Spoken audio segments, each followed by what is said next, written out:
एक दफा का जिक्र है। एक बड़े और ताकतवर मुल्क का बादशाह सख्त बीमार हो गया।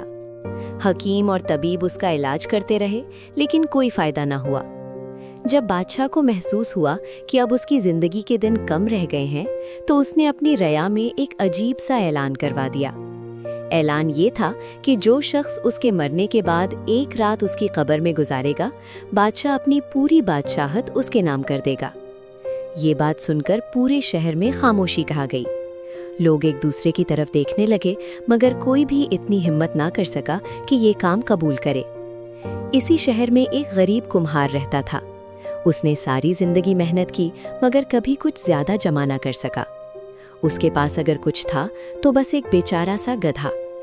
कुम्हार ने सोचा, अगर मैं एक रात कब्र में गुजार लूं तो शायद मेरी किस्मत बदल जाए और मैं बादशाह बन जाऊं। ये सोचकर उसने ऐलान कर दिया कि वो बादशाह की जगह कब्र में एक रात गुजारेगा। कुछ ही दिन बाद बादशाह का इंतकाल हो गया। लोगों ने बादशाह की कब्र तैयार की और वादे के मुताबिक कुम्हार खुशी खुशी कब्र में जाकर लेट गया। कब्र बंद कर दी गई और हर तरफ गहरी खामोशी छा गई। थोड़ी देर बाद अचानक कब्र में रोशनी चमकी और फरिश्ते जाहिर हो गए।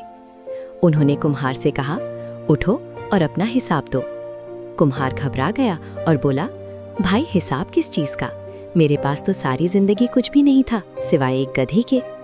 फरिश्ते पल भर के लिए रुक गए और फिर बोले, जरा इसका नामाए आमाल खोल कर देखो। सबसे पहले सवाल हुआ, फलाना दिन तुमने अपने गधे को भूखा रखा था? कुम्हार ने धीमी आवाज में कहा, हाँ। फौरी हुक्म हुआ, इसे 100 दराए लगाए जाएं। फिर दूसरा सवाल हुआ, फलाना दिन तुमने गधे पर ज्यादा वजन लाद कर उसे मारा था? कुम्हार ने फिर कहा, हाँ। हुक्म हुआ, इसे 200 दराए लगाए जाएं। और यूं पूरी रात उस बेचारे कुम्हार को मार पड़ती रही। सुबह हुई, शहर के लोग कब्र के पास जमा हो गए ताकि अपने नए बादशाह का शानदार इस्तकबाल कर सकें। जैसे ही कब्र खोली गई, कुम्हार अचानक बाहर निकला और जोर से भागना शुरू कर दिया। लोग हैरान रह गए। उन्होंने पुकार कर कहा, बादशाह सलामत, आप कहाँ जा रहे हैं? कुम्हार भागते हुए चिल्लाया, अरे भाइयों, पूरी रात मैं एक गधे का हिसाब नहीं दे सका, तो पूरी रया और मामलकत का हिसाब कौन देता फिरे? और दोस्तों, ये कहानी चाहे फर्जी हो, मगर इसमें छुपा पैगाम बिल्कुल सच है।